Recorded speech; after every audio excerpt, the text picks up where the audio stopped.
Fabius Foster, President of the Emanuel County Democratic Committee. Thank you and welcome to our event. The urgency of now. I'm only here to announce our MC, Miss Janet Jackson. Y'all give it up for her.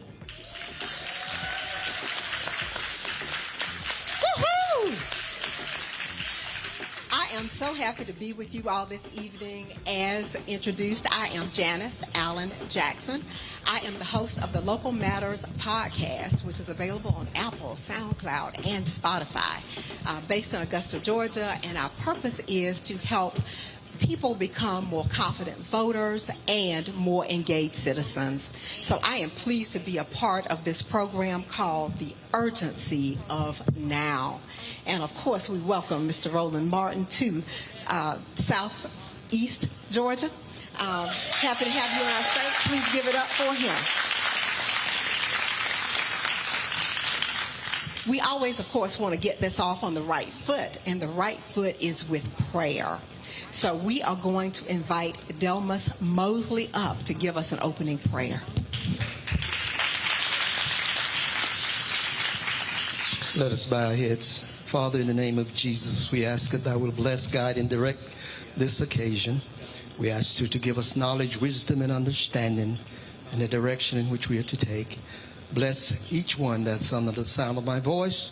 And we give you the praise for being here, and we thank you for it. In the name of thy Son, Jesus Christ, we pray. And the people of God say amen. Amen. Thank you for that. Our very first speaker for this evening is someone who has been a guest on Local Matters, and she is Miss Alicia Cersei.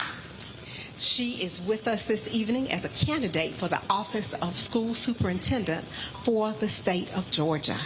Please give it up for Ms. Cersei. Thank you. Good evening, Southeast Georgia. How y'all doing? It is an honor to be here, Brother Roland Martin. It is an honor to stand on this stage with you and see you again. The last time we talked, I was on your show, and I was running to be the Democratic nominee for state school superintendent. And because of the great people in this room and all over the state of Georgia, we won the primary in a four-way race with no runoff and won all 159 counties in Georgia. So thank y'all. And to this esteemed panel, and my new friends, Pastor, I will not be long, but I appreciate the opportunity to speak for just a few minutes. I appreciate the fact that I see so many young people here as well. A little bit about me. I am the first African American elected to the Georgia House of Representatives from Cobb County. Amen? To the young people in the room, I got elected at the age of 22. Yes, so I'm saying that because I need you to know that we need leadership of all ages, of all generations, and you deserve to have a seat at the table just like anybody else. I served 12 years, that was 6 terms, spent all of that time working on trying to improve our public education system, and then left politics because I hate politics. Roland, people lie when you're in politics. They make up stuff, they tell rumors, and all I want to do is help children. So I left politics, went back to school, got a master's degree, went through a couple of superintendent training programs, got some great results as a superintendent. Our elementary school had a 43 CCRPI score. That's the state index. That's a 43 out of 100. The middle school had a 65. Teacher retention rate was 25%. But when my team and I got in there, using the skills and training that I had, we got that 43 to an 85. Thank you. That 65 to an 81. And the teacher retention rate from 25% to 75%. Thank you. And so I'm sharing that with you because we have a school system that's not working. And we have a state school superintendent who's been in office for 8 years, and I'm pretty sure he's been asleep the whole time. Because if you were awake, you would know that there are some serious issues in our schools, whether it's special education, whether it is the curriculum that we are learning or not, whether it's the dropout rate, you name it, we've got challenges. And when you are asleep at the wheel, that is not acceptable. And so I'm running for state school superintendent because we need a state school superintendent who cares, who shows up in Southeast Georgia, who understands that every child in every corner of the state deserves to have access to a high-quality education.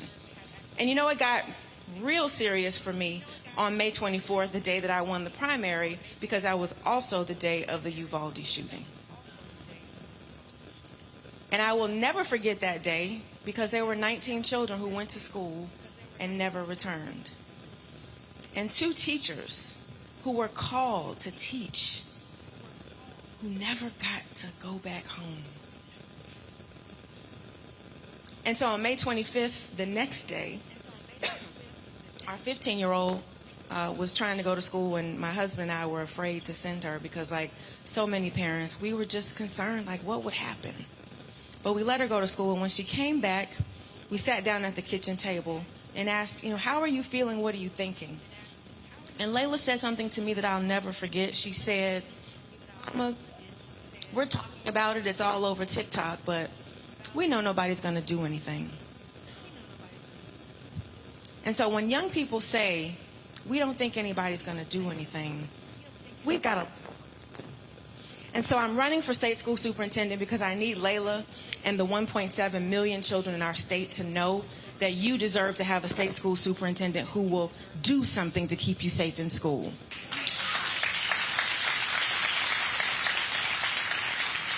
I need educators and teachers in particular to know that I see you. I understand the frustrations that you are having. I understand that you are overworked, overburdened, asked to take on every job except for being a teacher. And you deserve to have a state school superintendent who will do something about your burnout. And then finally, as I close, again, as I look at these young people, I think about the world that we live in and the world that it can be. But if you were to Google what schools look like in the 1800s, they look very similar to how they look today.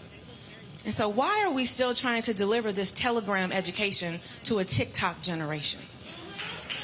Y'all feel me? And so we wonder why kids don't feel excited about school. It's because we have a state superintendent who's been asleep for a long time. And so voting starts on October 17th. And somebody told me that in Southeast Georgia, sometimes y'all don't go and vote. Is that true? Y'all gonna change that this election, though. I believe that, because when you look at the slate of candidates that we have, it's historic. We have the most qualified, the most exciting, the most talented candidates that we've seen in a very long time. And so it ought to fire you up about all the things that are happening in our communities and knowing that voting can change those things. And so join me, because it's now your turn to do something. And make sure you take 10, 15 people to the polls with you. Make sure you vote for my brother, Raphael Warnock.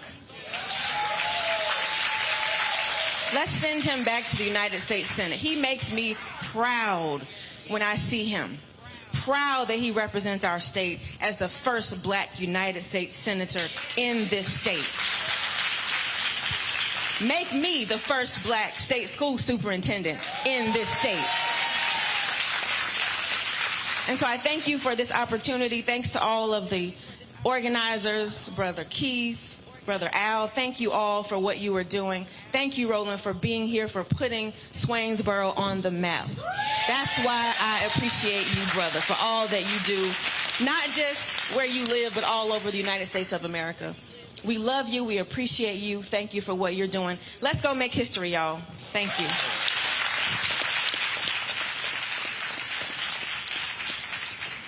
Thank you so much for that. It is my next duty to introduce our panelists. We have an esteemed group here, and we will start off with none other than my state senator, Mr. Harold Jones. He is representative of the senator for Georgia Senate District 22, which includes most of Augusta and Richmond County. Thank you very much for being with us today.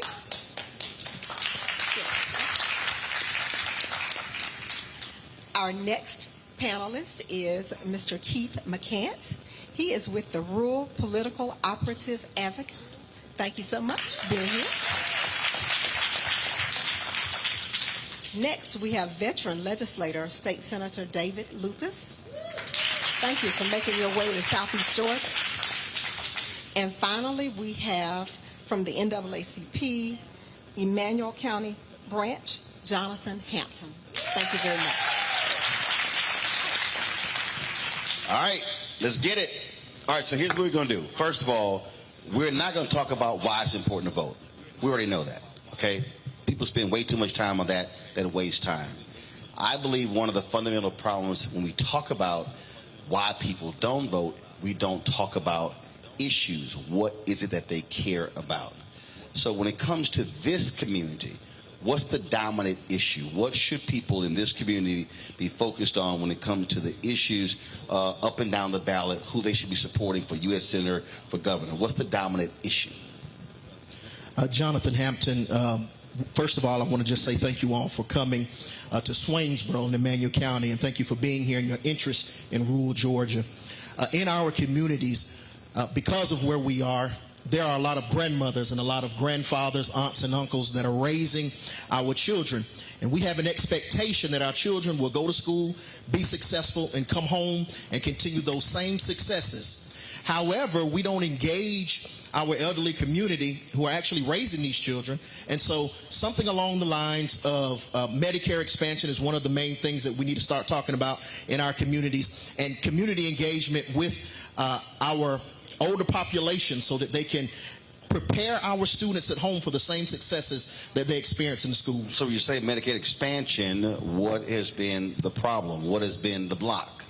Well, one of the things that when I think about Medicaid expansion, I think of when you think about being in an airplane, they say the first thing you need to do is put on the mask to save yourself. Well, with our young folks that are going home to folks that are elderly folks, and when I say elderly, we automatically think 65 and older. But what we're seeing in our communities is that grandmother and grandfather are now 55. And if we expand that Medicaid to them, they're more likely to be able to be prepared mentally and physically, health-wise, to be able to serve our children. So expanding that Medicaid so that they can receive benefits as well helps in that instance. Now, of course, that was one of the impetuses of the Affordable Care Act. We see other states, but some states accepted, some did not. A number of southern states did not. Yet when you look at the health numbers, those same southern states sit at the top when it comes to having fundamental problems with health. And so it's sort of kind of crazy that you would have red states, southern states, not wanting to expand Medicaid to get their constituents healthier when they're sicker. I'm just saying it's kind of basic to me. And absolutely. I mean, the fact of the matter is, when you say what's been the block, it's been politics. I mean, the fact of the matter is Republicans refuse to actually expand Medicaid for the state of Georgia. Even, as you said, it actually would get your constituents healthier, and it also actually save the state money. But it actually fits. When you go back a long time ago, even during the New Deal, when Southern governors and Southern senators refused to allow the New Deal money to come straight to the South unless it actually went through them. And the purpose of that was to make sure that certain segments might be to participate in that. And quite frankly, the segment they were trying to keep out were African Americans.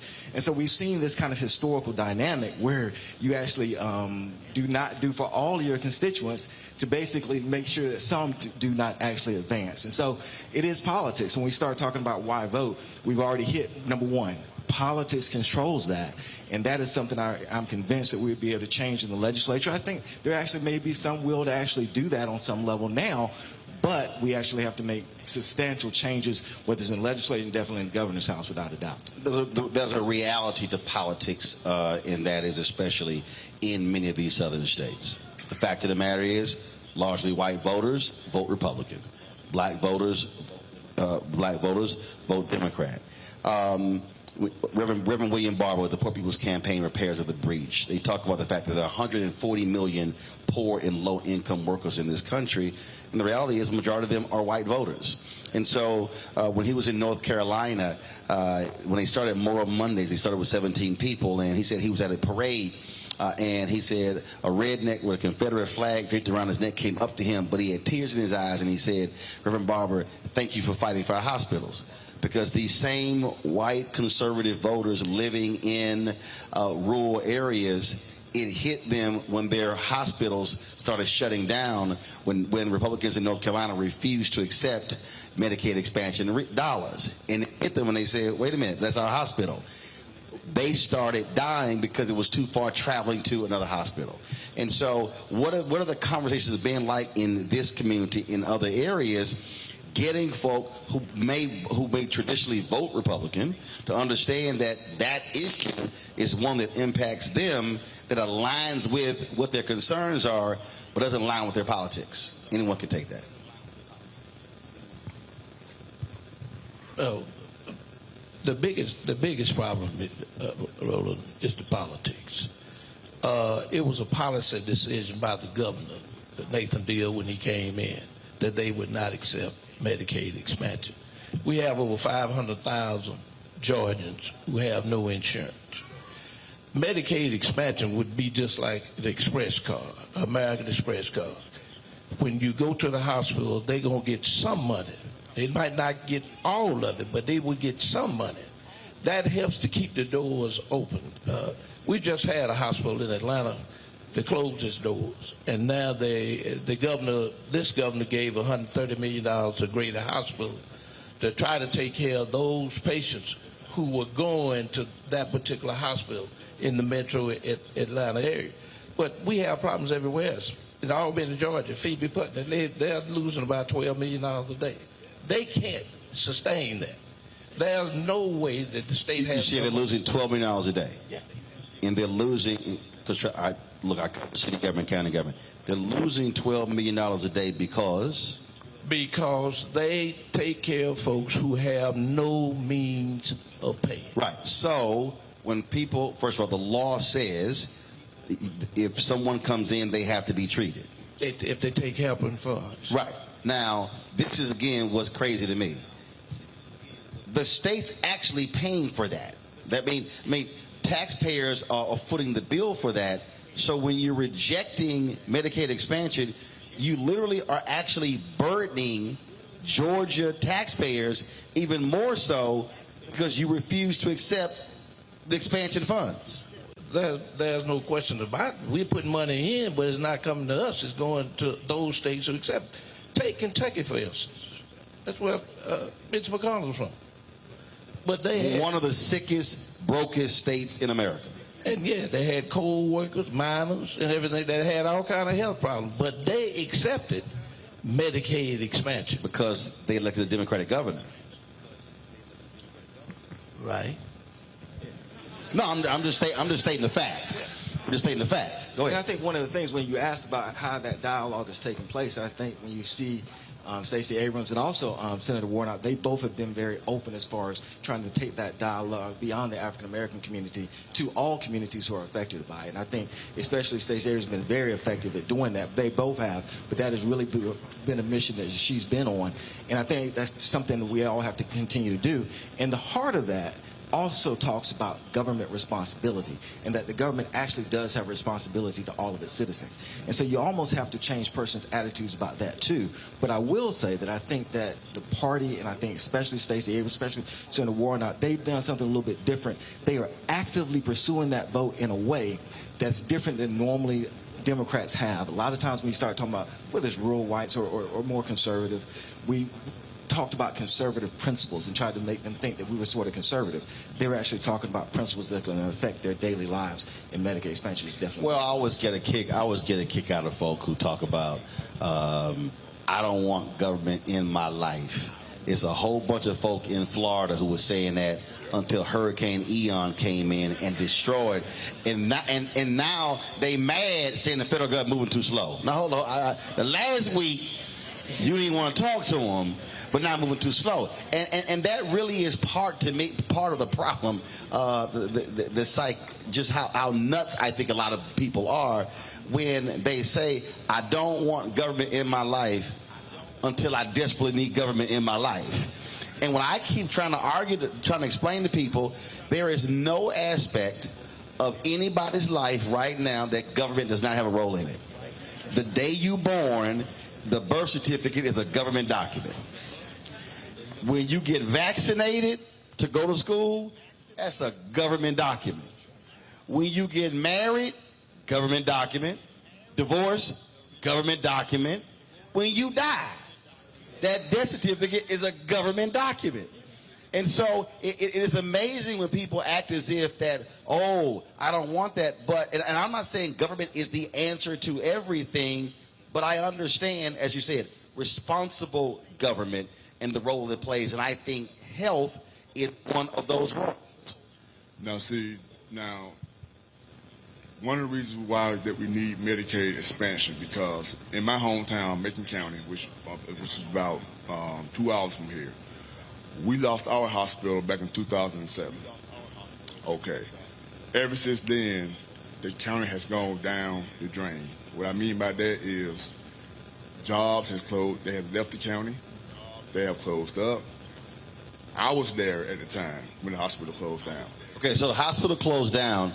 If somebody gets sick, how far do they have to go?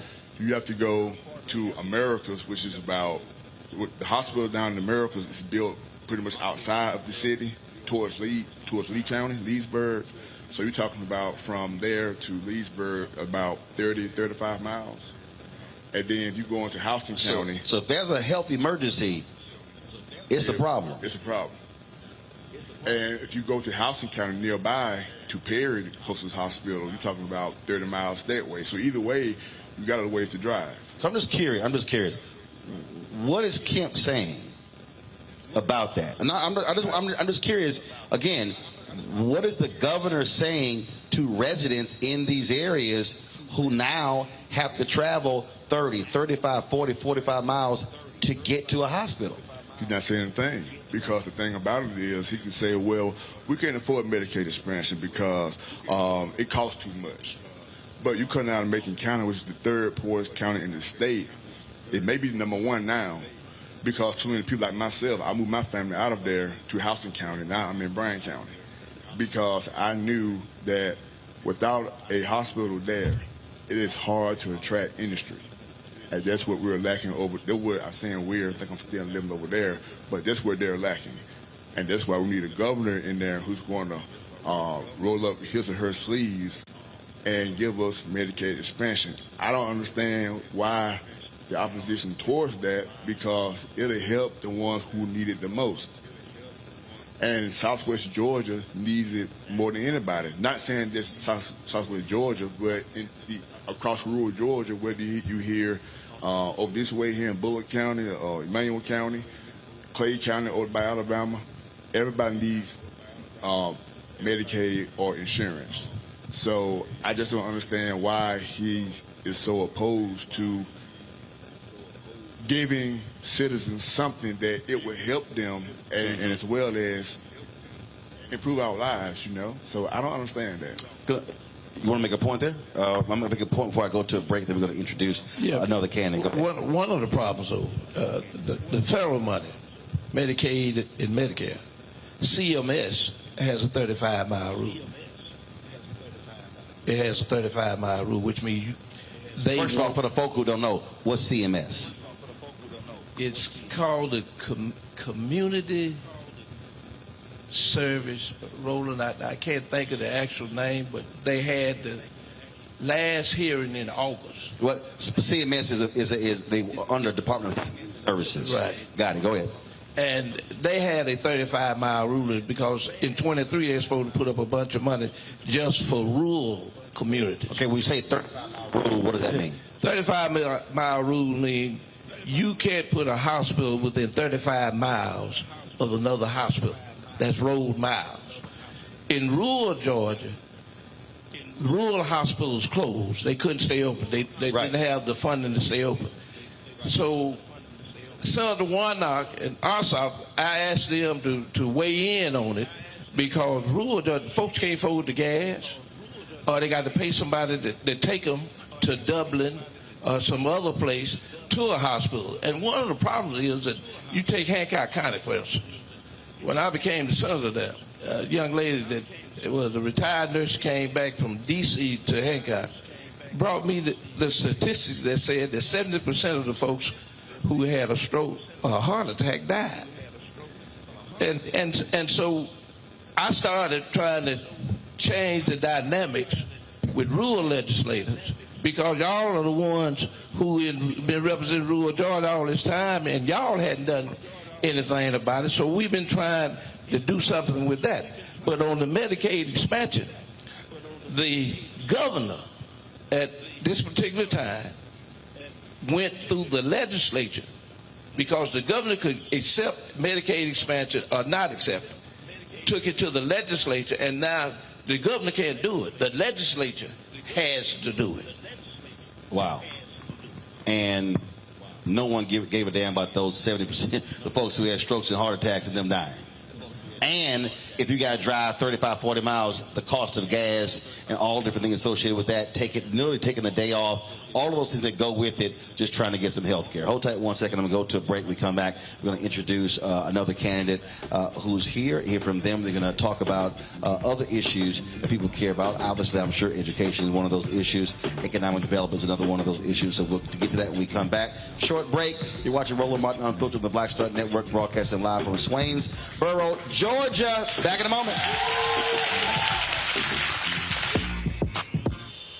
When we invest in ourselves, our glow, our vision, our vibe, we all shine.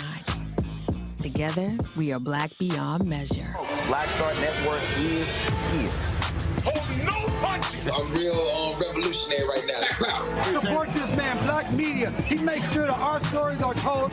Thank you for being the voice of Black America, Roland. Stay black. I love y'all. All momentum we have now, we have to keep this going. The video looks phenomenal. See, there's a difference between Black Star Network and black-owned media and something like CNN. You can't be black-owned media and be scared. It's time to be smart. Bring your eyeballs home. You dig?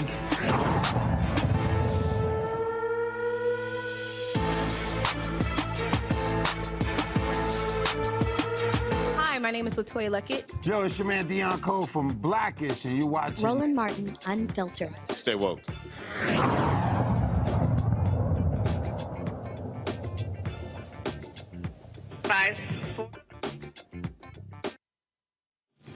Swainsboro, we are very pleased to have Miss Nikita Hemingway with us this evening. She is also a candidate for statewide office. She is running for the office of Agricultural Commissioner. Welcome. Come on out.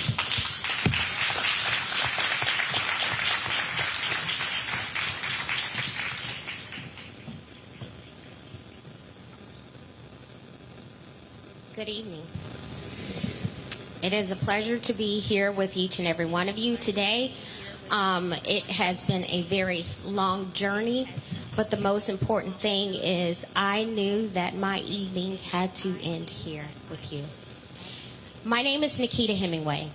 I am a fifth-generation farmer, an entrepreneur, licensed realtor, former corporate executive, wife, mother, and the Democratic nominee for Commissioner of Agriculture. And when I win my race,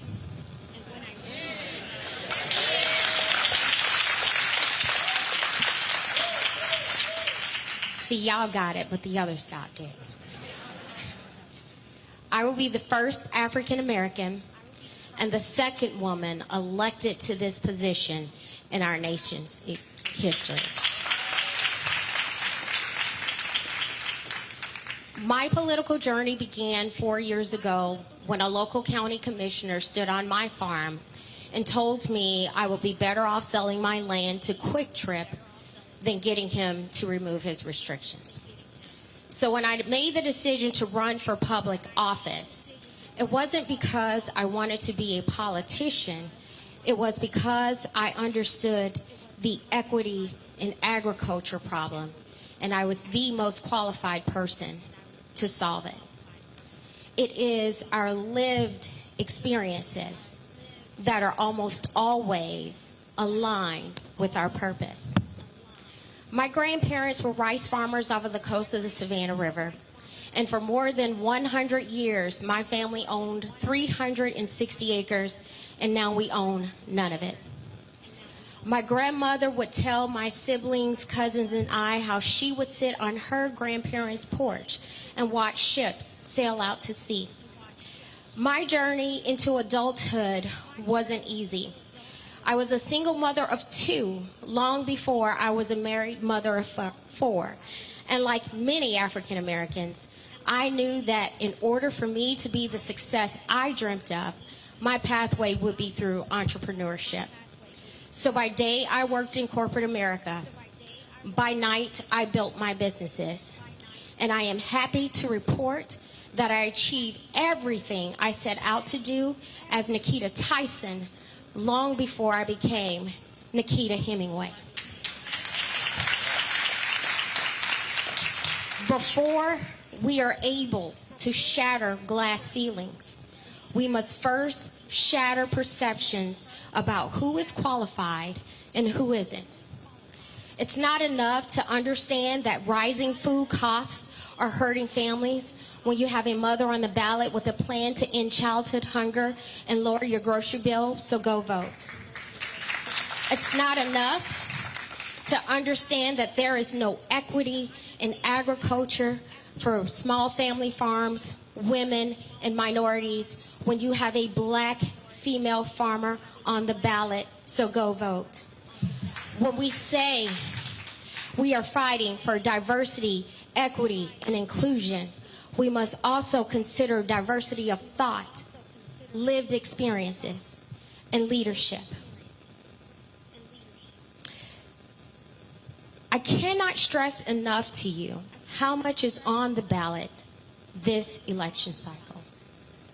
Because if you don't put a check mark by my name, what you're saying is my opponent, who happens to be a 7th-generation farmer, a 5-term elected state senator, who was in Washington, D.C. on January 5th and January 6th, is the person we need representing you.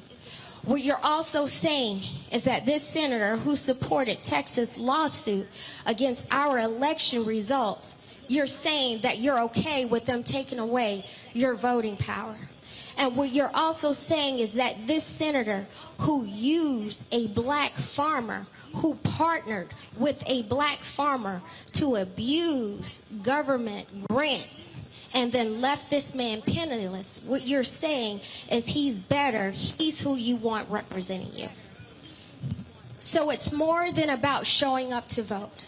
It is about the next 4 years, the generation after you, the generation after them. So make a plan to vote. Please vote early. Election day starts, in my opinion, October 17th.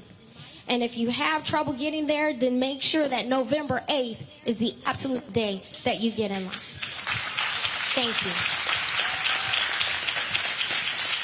Thanks a bunch.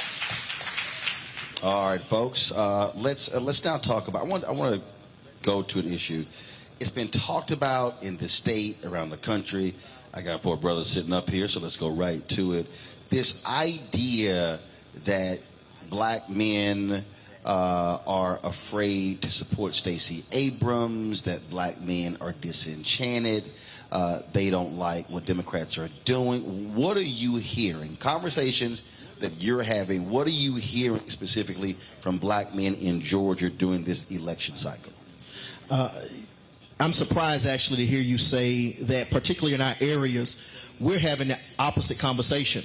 And if you follow Stacey Abrams and her platforms, you know specifically that she speaks directly to reinventing or developing African-American males. And so the men in our community benefit greatly from the great work that she's establishing for our communities. And frankly, I'm not really seeing that conversation. We're seeing the other side of it, which I'm grateful for, but I'm disappointed in what I might be hearing from others around the state about what that conversation might look like.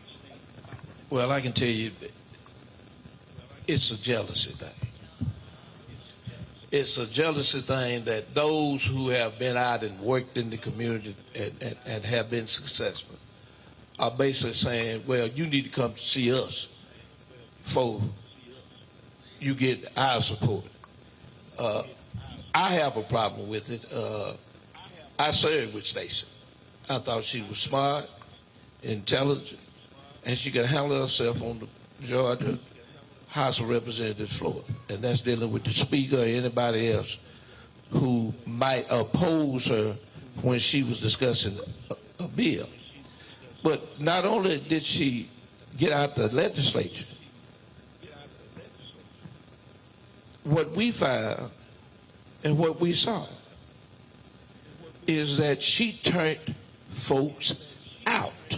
She went and fought the governor and the state of Georgia in court about the expulsion of black voters. Exact idea is what they call it. In other words, that your signature don't look like it looked 20 years ago. Or your name might be David Lucas and they had David E. And when they sent it back to you, they never would tell you what the problem was. All you had to do, if they told you what the problem was, all you had to do was say your name was David Lucas and not David E. Lucas. And so those kind of things happen to us. And then, of course, I've had some conversations with some men who talk about the Bible and talk about the man at the head of the household. And I can't let no woman be head of me. I say, well, you say you got a wife. When things happen, who got your back? When you go to work and the kids are sick, who see about the kid? And then of course, and they might have a woman who's a boss at work. They ain't gonna quit their job. No. And so I say I call it Negroid jealousology is what I call it. And that's a new word, but it's jealousy. Black women have been the backbone of this country. They would fight when the husband couldn't fight. And they worked in all our campaigns. They put the schedules together. They do the phone banking. They make sure the robocall, you get the robocall done, and then they turn around and take the checkbook and pay for it. Make sure the bill is paid. You know, because one thing about these companies, if you can't pay for it, they're not going to do it on credit. And so she has exemplified a person who cares about a community. And she's talked about health care, and she's taken the conversation to another level, because now we just had a hospital in Atlanta closed, Wellstock. And this governor decided that he would put $130 million to see about the beds going over to Grady. Well, rural Georgia is altogether different. They don't have big corporations that can help fund these hospitals. So what they need are clinics that are equipped and have doctors. And what we find out, Roland, is a doctor in a community is worth $1 million of economics. And when you start talking about bringing folks to a community about jobs and everything, the first thing, the guy who's head of that corporation, well, he's going to look at what kind of health care I got for the folks who are going to be working for me, because he's got to pay that insurance cost. And if you don't have medical help within that community, his cost is going to be higher. So economics is a very good part of that. And you know, one of the things Senator Warnock did, I'm a diabetic. I take insulin. But I have Medicare A. I don't have the rest of it because I pay for insurance with the state. But by capping that cost, no more than $35. And then, of course, he was involved with trying to cap the cost of out-of-pocket, what you pay when you go to the hospital and get sick. Out of pocket, the child cabinet $2,000. That helps a whole lot of folks. And guess what? They don't look like me either. Mm-hmm.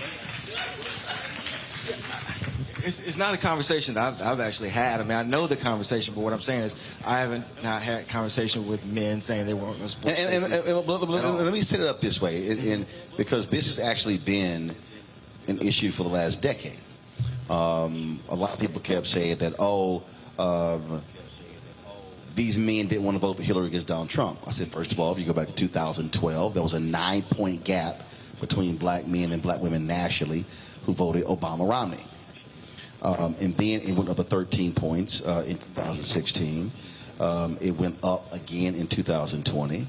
One black pollster said that the effect of a bump in black males voting for Trump actually helped Republican candidates down ballot. Case Tom Tillis in North Carolina.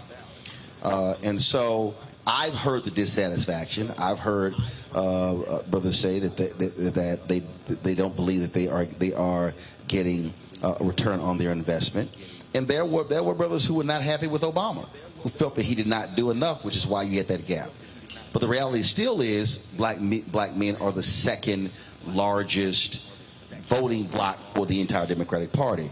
It's also part of this that the party, I have no problem saying it, led by largely white strategists, have refused to craft a black male-specific plan to answer that, because anywhere else in politics, if you see a 9-point gap and they go to 13 and they go to 17, you playing with fire. Anybody else would say, I think what they've done is, well, it's going to take care of itself. No, actually, it's not. And so there has to be a counter to the data, because the data is not lying. The data is real. Now, in 18, so Georgia did have a gap between black men and black women, but the actual number of it was about 24,000 votes. Now, in a very close election, it can turn the election. Now, hold up now. You said 24,000 votes. Correct. How many votes did Biden-Harris win the state by? 11,000. 11,000. Right. Now, I'm talking about in 18. No, I understand that. Yeah, my point is, Biden-Harris wins this state by 11,000 votes. Sherry Beasley in North Carolina lost her re-election for Chief Justice of the Supreme Court by 400 votes. Obama won North Carolina in 2008 by 14,100 votes. Those 24,000 votes can make the difference between winning and losing. Without a doubt. That's not what I'm actually saying. What I'm saying is that the numbers don't show that there's this gigantic schism between black men and black women. That's my point. Now, yes, in a close election, it can definitely make a difference. So my point would be that's going to happen because no group is monolithic. So when we're not talking about 200,000. So if we're talking about 24,000, here becomes my question. How do I make up that 24,000 gap with more African-American men or those from other places, from other communities? That to me is the question we ought to be facing. See, I'm going to push back on you. How do I make up that gap with those men? I'm going to push back on you because here's the deal. If the numbers are trending up, I have to ask the question, why? And then when I ask the question, why, then there has to be a counter to how do I now? Because if those were folks who used to vote for you, you got a better shot of bringing them back into the fold than somebody who has never voted for you. Or has not. Or someone who's a new voter or maybe has not voted. But I think that the key thing is if we promote the fact that African-American men and African-American women have always worked together. And as you said, we're the second most loyal database. It works as a group. And that becomes my point. Our audience here is full of African-American men and African-American women, without a doubt. Now, do I want to find out maybe what spurred those 24,000? Yeah. But men, historically, beyond race, are a little bit more conservative anyway. But even with that 24,000, my question might be, are those persons looking at from a standpoint of business development? Because, we have a lot of hyper-capitalists out there, black men, who have all these different businesses. That may be one issue. Right, which means that the candidates should be, that's why I said you have to ask the why, right. Because if that's one of their issues, candidates have to address that issue, and they might go, oh, you have a plan for that? Now I can listen to, as opposed to not listen to. And it may be one of crime because could be. areas around. So I think that's legitimate to ask into that. And I think that's good points. That's good questions. The part that disappoints me, I guess, is if we just do a general, there's this great schism between black men and black women, and that does not exist. And historically it hasn't. And we can give stories, but one of the things I always point out to people is, if you ask someone whether it's white, Hispanic, etc., and of course there's logistical reasons on some of those groups, African Americans have 3 women that stood out in the 70s and late 60s. Fannie Lee Hamer, Shirley Chisholm, Barbara Jordan. We've always supported black women. No, hold up. 1972, Shirley Chisholm, they had the Black Political Convention in Gary, Indiana. Why wasn't Shirley Chisholm at the Black Political Convention? Right. Because the black men did not support her run for president. But without a doubt, to actually have those women up there. I got you, right. But the brothers didn't support her. But I'm just letting you know. Well, we know, and I've talked to them. Some without a doubt did, and I think that we can get ourselves in trouble because there's some blacks didn't support Obama. I mean, very, very little. Oh no, absolutely. Yeah. So the point is, we'll never have. All I'm saying is, we have to. What I'm saying is, 2 things has to happen. We have to be having a conversation internally about, okay, what is your frustration? What do you seek? What do you desire? When I hear people, brother, when I hear people say, we want tangibles, first of all, I got to walk people through. No candidate can give you a tangible, first of all, when they're running. That's called a campaign promise. 2, they have to win. So if you don't vote, they don't win, you ain't getting no damn tangible. But 3rd, even if they do win, that person solely can't give it to you because it still has to get passed. I really believe we need to have a Schoolhouse Rock 2.0 because there's a bunch of people clearly who have no clue how politics works. That's 1. But 2, the Democratic apparatus, largely led by white strategists, has to listen to black people and black elected officials and black pollsters who have been telling them there's a problem. They've been turning a blind eye and then not wanting to put the resources to create specific strategies to reach them. And they go, well, they'll come around, and then when the election is over, then it's, well, the brothers didn't vote. Well, if you don't go after them with resources, they ain't going to see and vote for you. And last point, this new generation is less likely to self-identify as a Democrat. They might eventually end up voting that way, but they don't self-identify as a part of this thing as well. But we also have to be willing at the same time, not only to do the resources, and that's one piece of it, but we also have to be willing at the same time to actually talk about issues and not be afraid to actually say how that affect the African American community. Yes, that absolutely. becomes important. And I think that's where the Democrats may miss, where if you're going to talk about Medicaid expansion, specifically how this impacts. Senator Warner and Stacey do a good job with this to talk about how it affects that community. But I also challenge them to be specific to say white. Right. Like literally go to white voters and say, hey, you white, this impacts you, because what often happens is people have messaging that target us, target Latinos, target Asians, but won't actually have a white message. Guess what? You got to be real with white folks too. And I think we have to have that message to talk about when we economic development. If we're in rural Georgia, economic development, of course, is going to affect all.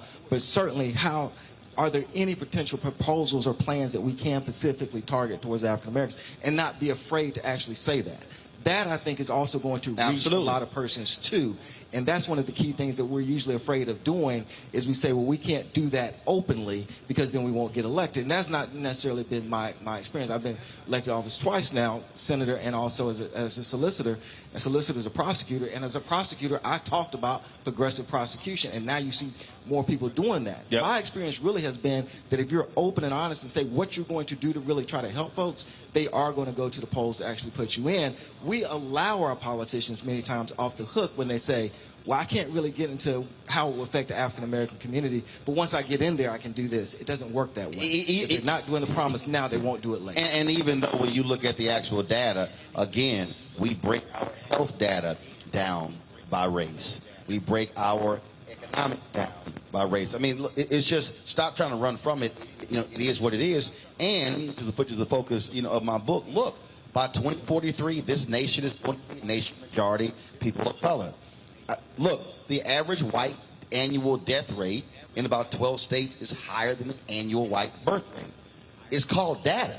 You're not going backwards. You can yell, "Make America Great Again" all day if you want to. You can wear red hat, blue hat, yellow hat. We ain't going back to the 1950s.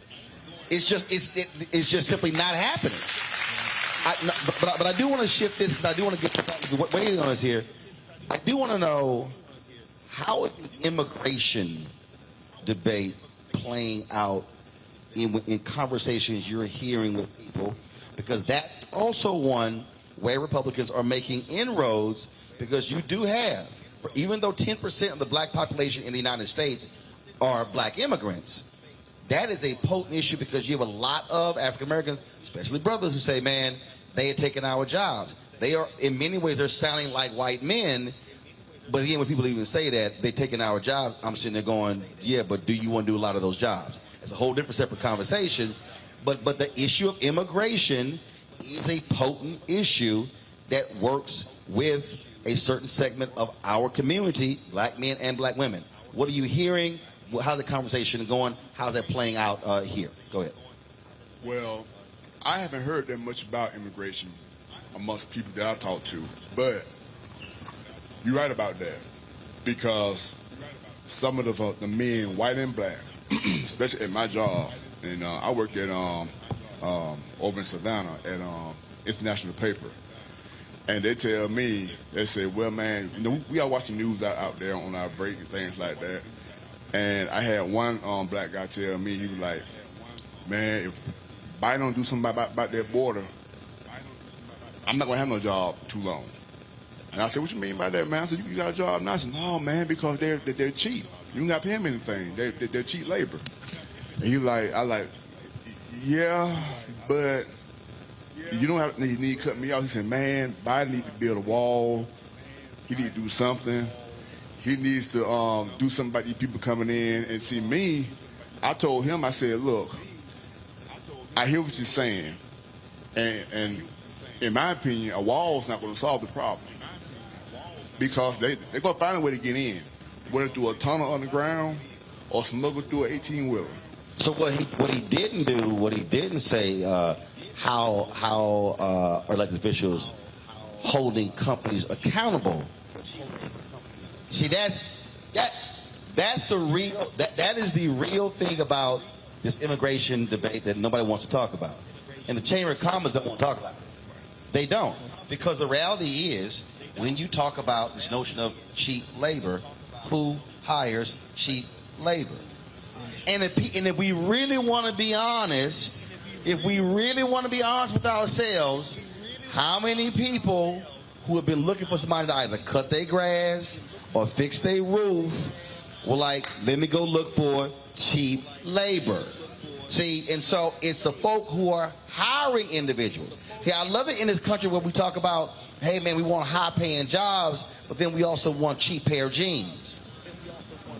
See, and so I think that's an issue we have to confront. But this is a potent issue because it is an economic one, and a person is saying, that guy is saying, I fear I'm losing my job, and that's a real thing. Go ahead. You know, the problem about immigration is this: we don't do what we used to do.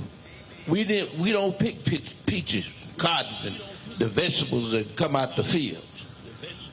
Those folks come in. The reason I talk about it, for 10 years I was in the bus business. I had a contract with the North Carolina Farmers Association. I used to go to Laredo, Texas. They have an agent down there. They got the green card and everything, and I used to bring them back to the United States. And all the down the coast, Virginia, North Carolina, and they worked. If they didn't have them, they couldn't get the crop out the field.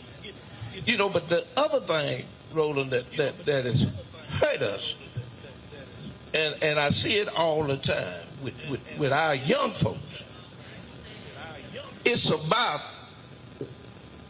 education. I've always talked about education and the ballot. Because if you can't read, how you know what you vote on unless somebody else told you how to vote. And part of our problem is, it's just like you got a car, and it's got a rearview mirror in it. If you don't know where you come from, how you gonna know where you got to go?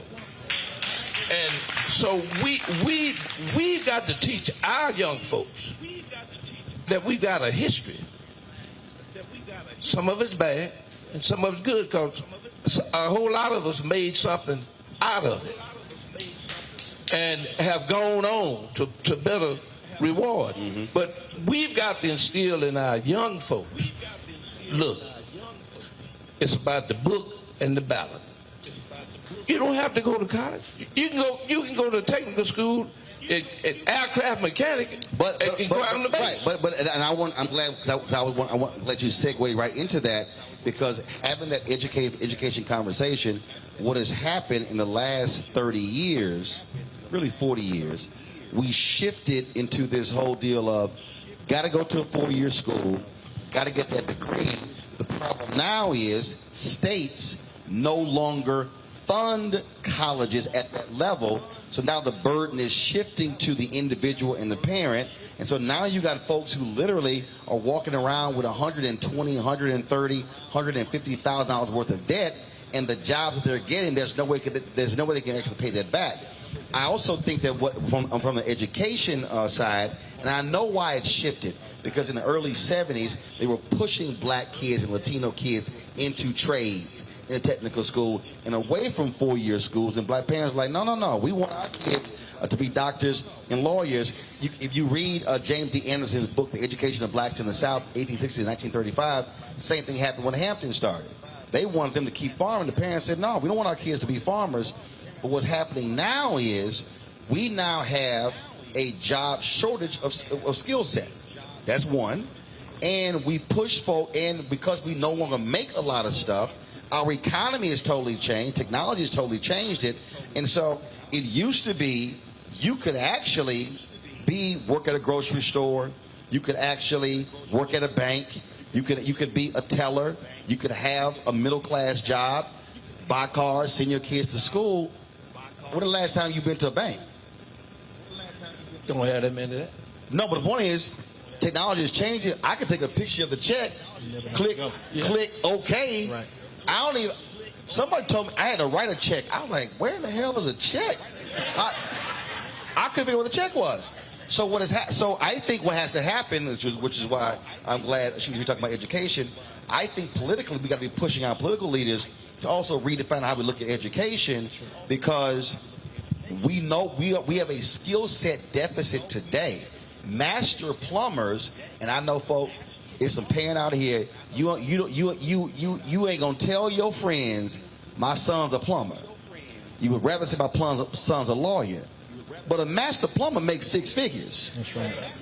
So I think there also has to be a change of our view of the future jobs in terms of also education and how we're developing them and the resources going towards that. Go ahead. Mr. Martin, one of the things... Mr. Martin, my daddy, I'm Roland. Oh. Roland, one of the things I ran for Board of Education here locally in Emanuel County, and part of my platform was to make sure that our students were workforce ready. We've got so many students that are graduating from high school. They're not going to the military. They're not going to college. But where are they going? Well, we've got a growing gang population in our city, in our county. And because we're not preparing these kids for a workforce so that they're prepared, when they graduate, okay, I'm not going anywhere, but I can get this job here making $30, $40 an hour, but we're not preparing them for it. Here's the second part to that, though. They responded to me, many folks, and said, well, we do have a program in the county where folks can go and learn about different trades and have opportunities. Well, we have the information, but we don't have the access. So the issue is, while we may know that it's available, right, it's not ready accessible to the children that look like myself and you. So what we have to do then is to, as we work on our workforce readiness platform, hey, we're getting all these kids ready, we're getting them ready for what they're going to see. We have to also give them access to the same opportunities that others are afforded. Are the candidates, though, are you hearing them talk about that? Are you hearing it?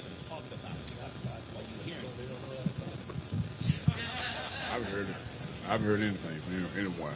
Now, It's on. Just talk right into it. Talk all into right. it. Now, Charlie Bailey, running for lieutenant governor. I talked with him last week, and he brought that up about trades, about pushing more of our young people into the trade field. And see, me, I told him, I said, from my experience, I went to a trade school. At first, I wouldn't go to a college. I want to go to Columbus State and Alabama A&M. But I went to South Georgia Tech. I majored in welding, technology. I also took aircraft structural technology. I got 2 degrees from there. Blueprint reading, I got a degree in that as well. I mean, a diploma in that as well. The jobs that I've had in the past, I've done multiple jobs there because, as you said, there's a work shortage. They said, hey, Keith, you got the forklift? Yeah, okay. Although I'm a welder, I was a certified welder at the time. I could weld, but I had to do other things because we could not attract people to come in and go to work. And then when we did have people come in and go to work, they would lose their jobs because if they have an accident on the job, take a drug test, you're out the door. And to me, I hate to change the subject. I think now's the time for Georgia to legalize marijuana because there's a lot of guys, when you say about black men, young black men, the majority of them that I know, that I've talked with, when I bring that up, oh yeah, you do that, I'll go vote tomorrow. That's what they say. That's what they say. And I like, what about jobs or tax? No. You legalize marijuana, I'll vote tomorrow. That's what they say. And they for real. So I'm like, okay, then that's an issue, but no one so far, I've not heard anyone on the trail mention that about legalization of marijuana. If Stacey was to come out tomorrow and say that, she probably get 52-53% of the vote. That's what I'm saying. Go ahead. I would say on the top of the ticket, I said the whole ticket, really, you were asking about candidates saying that. I think that you have where Senator Warnock or Stacey Abrams, 2 of the most progressive candidates we've ever seen in Georgia as far as really articulating issues that's going to affect middle-class folks and especially even African Americans. But I also want to go back to one of the issues you talked about the immigration. So the conversation, of course, is real in this sense because when African Americans are so below so many metrics, it becomes disheartening if they start seeing other groups come in and take their place, so to speak, in their mind. So you have to understand that part. So then the question becomes, now how did I deal with that from a policy standpoint? One of the great things right here, talking about rural areas, let's look at it from a policy standpoint from Georgia. Hemp, as you know, is now legal. Not marijuana yet, but hemp now is legal. But we've actually hemp is the cousin of marijuana. There you go. Can't get high off of it. So, but we've actually limited the number of licenses that can go out. Now, you don't have persons necessarily who are not from, United States getting these licenses, but here's the point. Here you have all these persons who have been incarcerated, even here. Now, they may not be farmers as such, but they're in Swainsboro, they've been incarcerated. Hemp licenses now go out. None of those licenses are going to African Americans or African American farmers. Certainly that's going to be something that you will look at and say, we're still going backwards.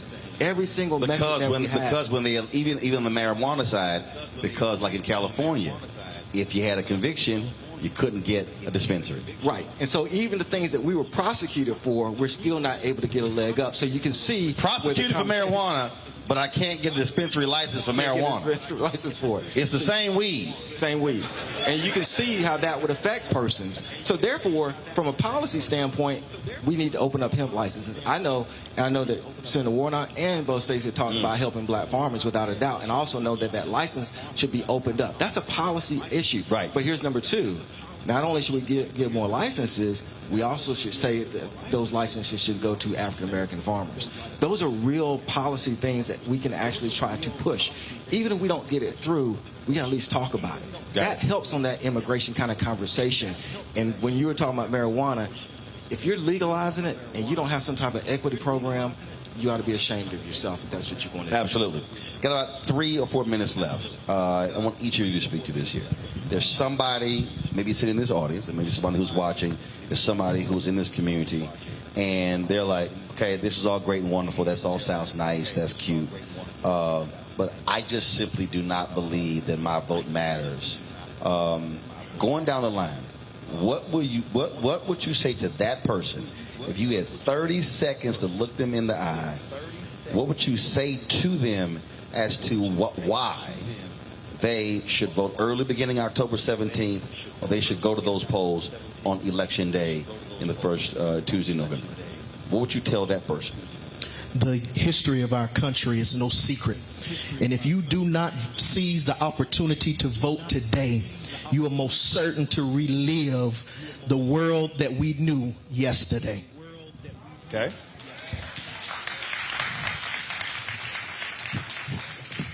It's hard to tell them, Roland, but if you don't vote, you don't count.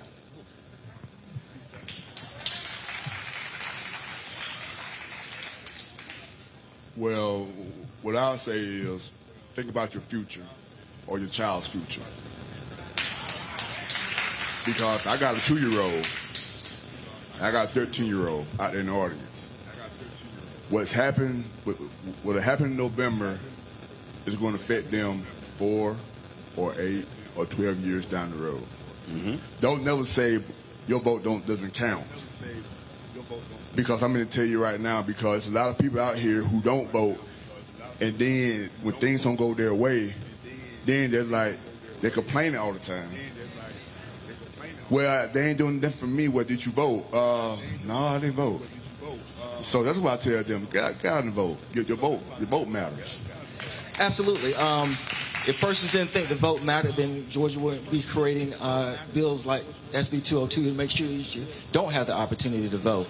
And secondly, when you talk about something that happened today with President Biden pardoning persons on marijuana, whether it's talking about school debt, that came about from voting.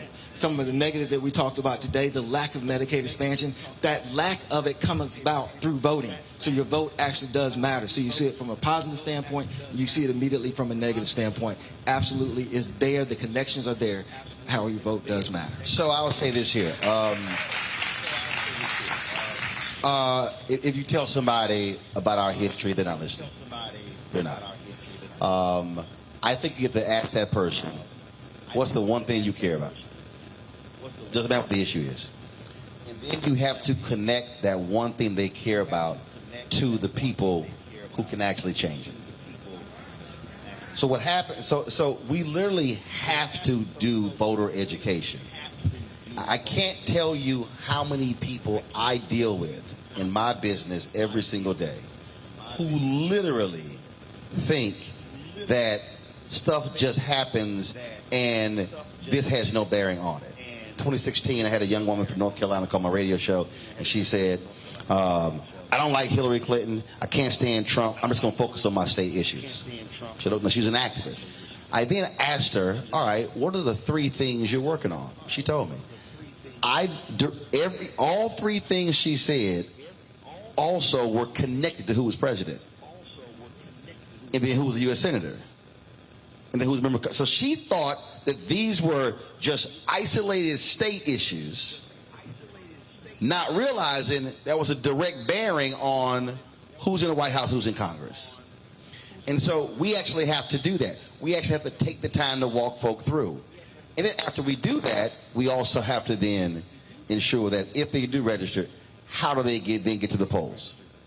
And so a lot of times we expend so much energy on talking to people about voting, but then we're not making sure they're registered. Then after they're registered, then making sure they actually vote. Last point I'll make is this here. Your mission should be, however your vote works here, whatever your precinct is, those are public numbers. You could go look up how many people voted in this precinct, how many people voted in this location in the last election. It'll show you how many people in the area are registered.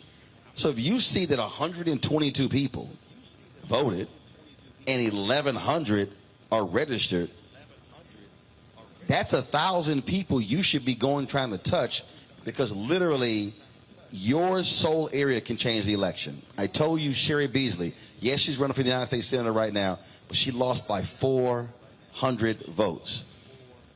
2020, the Virginia legislature was decided by a coin flip because the candidates tied in the vote. And when they flipped the coin, that's to determine whether Democrats control the legislature or Republicans control the legislature. A coin flip. So imagine the people who never voted. And so we must take that time. That's why on my show, we try to teach as much as we can, walking people through what public policy is, how it's being impacted. And so take the time. Don't get frustrated with somebody, because the reality is not everybody lives and breathes this stuff, but you got to connect what they care about with the folk who are in office. You got to show them how, if the people who are in office aren't doing it, you got to take them out and put the folks in who can do it.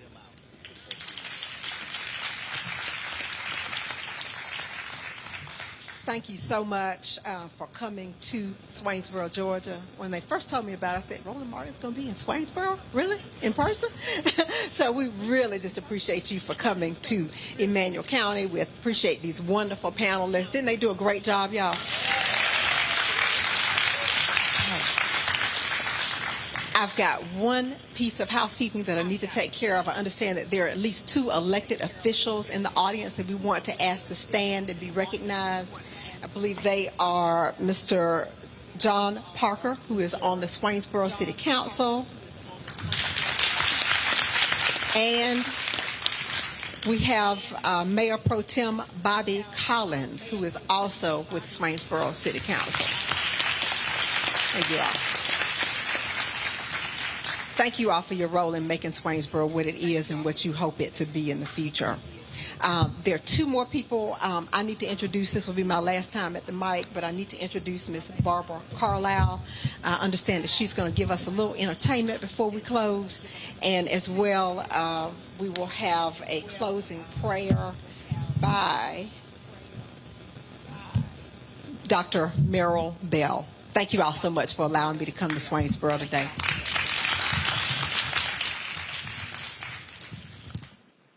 Good evening. No, that's not everybody. Good evening. Good evening. I thought some more people will be here, but it's like we're having a Halloween party.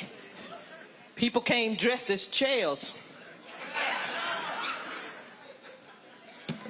What y'all needed to do was to get on y'all phones, go to Facebook, go to TikTok, go to wherever you had to go and tell people that right now in Swainsboro, Georgia, they're giving out the PPP loan.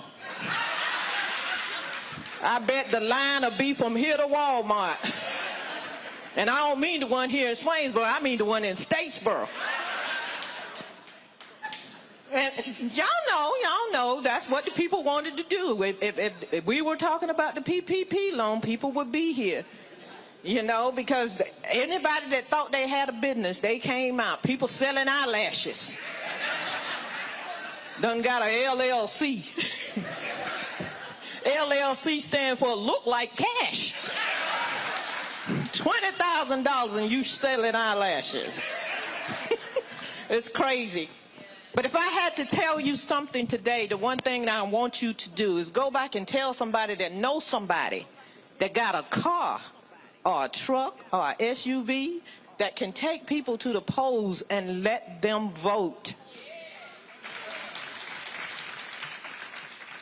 I must admit, I'm 64 years old, and politics didn't matter to me the first 30, 40 years of my life. Okay, I'm going to be honest, the first 55 years of my life. But then I started to see that we were losing out on a lot of things down here in Emanuel County. I had moved to New York, and I came back, and I went back again, and then COVID said, come back and sit down for a little while. So I came back, and I sat down for a little while, and I didn't like what I saw. So it's up to us to get out and push this. Let people know your vote will count. It will count. Do what you got to do. You know, you got to get out there and just do the groundwork. And the elected officials will hopefully do what they need to do to get us out of this rut, because that's exactly what we are in. We are in a rut. So don't worry about the PPP loans. Don't worry about the little girl selling eyelashes. Don't worry about anything. Just worry about the fact that we can come up if you're willing to come up. Thank you.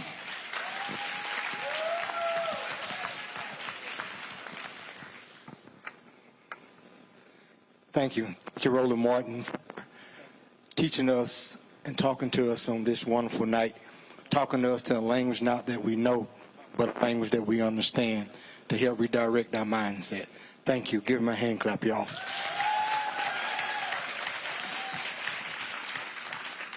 Precious Father God, we thank you, Lord, for this day. Thank you again for the loving kindness. Thank you for what we have seen here tonight.